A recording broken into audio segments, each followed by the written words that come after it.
कितना प्रकार होता है सारा इस क्लास में हम कवर करेंगे। तो बच्चों ध्यान दीजिए, सर्वनाम होता क्या है। सर्वनाम वह है जो शब्द संज्ञा के स्थान पर प्रयुक्त किया जाता है। शब्द संज्ञा के स्थान पर प्रयुक्त किया जाता है, उसे ही सर्वनाम कहते हैं। ठीक है बच्चों, देखिए सर्वनाम के शाब्दिक अर्थ होता है सबका नाम। ठीक है, सर्वनाम के बच्चों कहीं कहीं 11 भेद दिखाता है, कहीं कहीं 6 बताता है।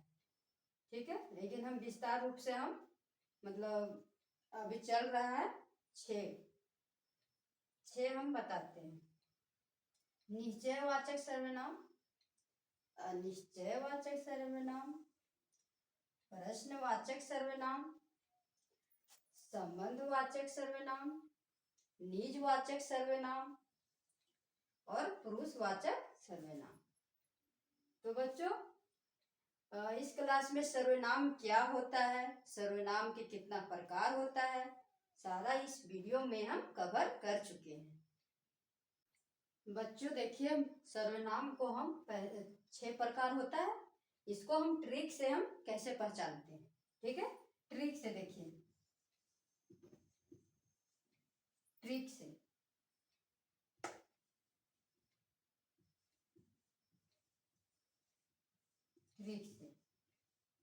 इसको हम आसान तरीका से तुरंत हम याद कर लेंगे। अनाप शनाप, ट्रिक से है इसका नाम अनाप शनाप।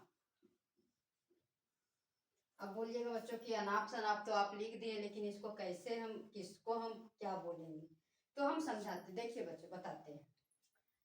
य से हो गया अनिश्चयवाचक सर्वनाम, ना से हो गया निश्चयवाचक सर्वनाम और पा से हो गया प्रश्नवाचक सर्वनाम। ठीक है, अनाप तो समझ गए। अब देखिए शनाप के बारे में समझाते हैं। शनाप से हो गया संबंधवाचक सर्वनाम, ना से हो गया निजवाचक सर्वनाम और पा से हो गया बच्चों पुरुषवाचक सर्वनाम।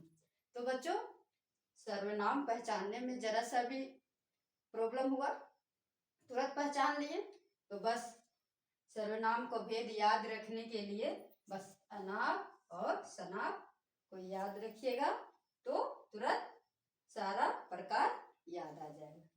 तो बच्चों ओके बाय, थैंक यू। उससे होगा कि मेहनत कम करना पड़ेगा और समझ ज्यादा आएगा।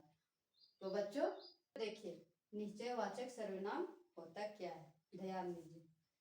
निश्चयवाचक सर्वनाम वह है जो जिन सर्वनामों में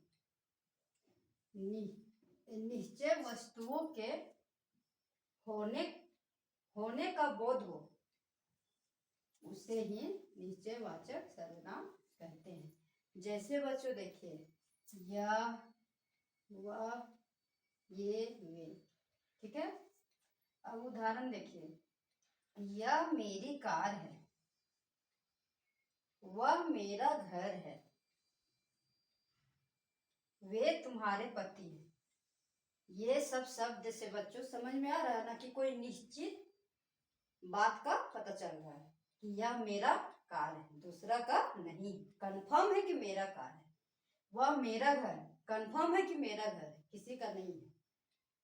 वे तुम्हारे पति है, ये भी कंफर्म है कि वो तुम्हारा पति है। ठीक है, तो जो चीज हम कंफर्म पता चल जाता है उसे हम निश्चयवाचक सर्वनाम बोलेंगे। तो बच्चों अनिश्चयवाचक सर्वनाम होता क्या है, देखिए जिन सर्वनामों में निश्चय वस्तुओं का होने का बोध ना हो, उसे अनिश्चयवाचक सर्वनाम कहते हैं। जैसे बच्चों देखिए कोई, कुछ, कोई। उदाहरण देखिए, चने में कुछ गिर गया, रीना को कोई मिल गया। अब ये सेंटेंस से पता चल रहा है ना कि मिला वो कंफर्म नहीं है, लेकिन कोई मिल गया, कुछ गिर गया। ये बोल रहा चने में कुछ गिर गया, अब कुछ क्या गिरा वो कंफर्म तो नहीं है। रीना को कोई मिल गया, अब कौन मिला वो तो नहीं जान रहे। अगर यदि जानते कि रीना को उस बहन मिल गया या भाई मिल गया तो अनिश्चयवाचक नहीं होता, लेकिन यहाँ कंफर्म नहीं बता रहा कोई मिल गया, तो कोई में कौन मिल गया इसलिए पता नहीं चल रहा कौन मिला, तो इसीलिए अनिश्चयवाचक सर्वनाम बोलते हैं। अब बोल रहा चने में कुछ गिर गया, अब क्या गिरा वो पता नहीं है। यदि पता रहता तो हम अनिश्चयवाचक नहीं बोलते, निश्चय में चला जाता, लेकिन यहाँ पता चने में क्या गिरा वो पता नहीं चल रहा, इसलिए हम अनिश्चयवाचक सर्वनाम बोलेंगे। तो प्रश्नवाचक सर्वनाम होता क्या है, देखिए प्रश्नवाचक सर्वनाम वह है जो जिन वाक्यों में किसी प्रकार का प्रश्न पूछने या करने का बोध हो, पूछने या करने का बोध हो, उसे ही प्रश्नवाचक सर्वनाम कहते हैं। ठीक है, जैसे बच्चों देखिए क्या, क्यों, कब, कहाँ, ये प्रश्न पूछ रहा है ना। उदाहरण देखिए बच्चों, पूरा समझ में आ जाएगा। वो बोल रहा है कि क्या खा रहे हो,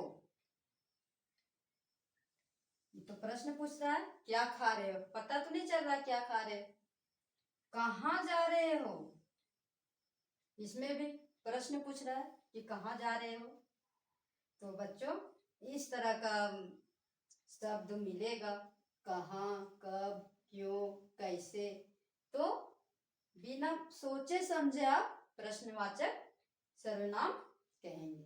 ठीक है बच्चों, तो मेरा वीडियो लाइक सर्वनाम होता क्या है, देखिए जिन सर्वनामों को में किसी के संबंध होने का बोध हो और पहला वाक्य दूसरा वाक्य पर आधारित हो, पहला वाक्य दूसरा वाक्य पर आधारित हो, उसे ही संबंधवाचक सर्वनाम कहते हैं। जैसे देखिए बच्चों, जो, सो, जिसका, जिसकी, उसका, उसकी, जैसा, वैसा आदि। तो बच्चों देखिए उदाहरण जब हम बताएंगे ना तो पूरा समझ में आ जाएगा कि संबंधवाचक सर्वनाम क्या है। देखिए जिसकी लाठी उसकी भैंस, जैसा देश वैसा भेष, बोलता नहीं जिसका लाठी उसका भैंस, जैसा देश वैसा भेष। हर देश में अलग अलग सब कुछ रीति रिवाज सब होता है ना, जहाँ जैसा चलता है वहाँ का वैसा होता है, इसीलिए बोला जाता है कि जैसा देश वैसा भेष। जहाँ जो होता है संबंधवाचक सर्वनाम, तो एक दूसरे से संबंध बता रहा है। तो बच्चों इस तरह का वर्ड देखने को मिल जाएगा ना कि जिसकी लाठी उसकी भैंस, जैसा देश वैसा भेष, तो बिना सोचे समझे बेहिचक आप संबंधवाचक सर्वनाम आप बोल सकते हैं। ठीक है बच्चों, तो मेरा वीडियो देख लीजिए। निजवाचक सर्वनाम होता क्या है, जिन सर्वनामों से स्वयं के द्वारा किए गए कार्य का बोध हो, तो मतलब स्वयं द्वारा अपने द्वारा किए गए कार्य का बोध हो तो उसे ही निजवाचक सर्वनाम कहते हैं बच्चों। जैसे देखिए आप, स्वयं, खुद। ठीक है, और उदाहरण देखिए आप भला तो जग भला, आप भला तो जग भला, मैं अब जाऊंगा। ठीक है बच्चों, तो बच्चों देखिए इस तरह का उदाहरण देखने को मिलेगा, कहीं पे लिखा हुआ इस तरह का शब्द मिलेगा तो बिना सोचे समझे आप निजवाचक सर्वनाम कहेंगे। ठीक है बच्चों, ध्यान दीजिए पुरुषवाचक सर्वनाम होता क्या है। जिन सर्वनामों शब्दों का प्रयोग वक्ता के द्वारा खुद के लिए या दूसरे के लिए, खुद के लिए या दूसरों के लिए किया जाता है उसे ही पुरुषवाचक सर्वनाम कहते हैं। तो बच्चों देखिए उदाहरण देखिए, मैं, हम, तुम और आप, यह, वह, ये, वे आदि। अब देखिए बच्चों उत्तम पुरुष में क्या क्या आ जाता है। उत्तम पुरुष में मैं, मेरा, मेरी, हम, हमारा। मध्यम पुरुष में तुम, तुम्हारा, तुम्हारी, तुमसे, तुझसे। अन्य पुरुष में यह, वह, ये, वे। तो बच्चों अब देखिए ये पुरुषवाचक सर्वनाम को हम परिभाषा विस्तार रूप से हम उदाहरण सहित हम बता दिए। तो बच्चों ध्यान दीजिएगा कि इस तरह का जब वर्ड देखने को मिलेगा तो बिना सोचे समझे पुरुषवाचक सर्वनाम आप कह सकते हैं। तो बच्चों मेरा वीडियो लाइक शेयर सब्सक्राइब जरूर कीजिएगा और इस तरह कोई प्रॉब्लम होगा तो कमेंट करके जरूर पूछिएगा बच्चों, हम बताने के लिए रेडी हैं। तो थैंक यू। तो मेरा वीडियो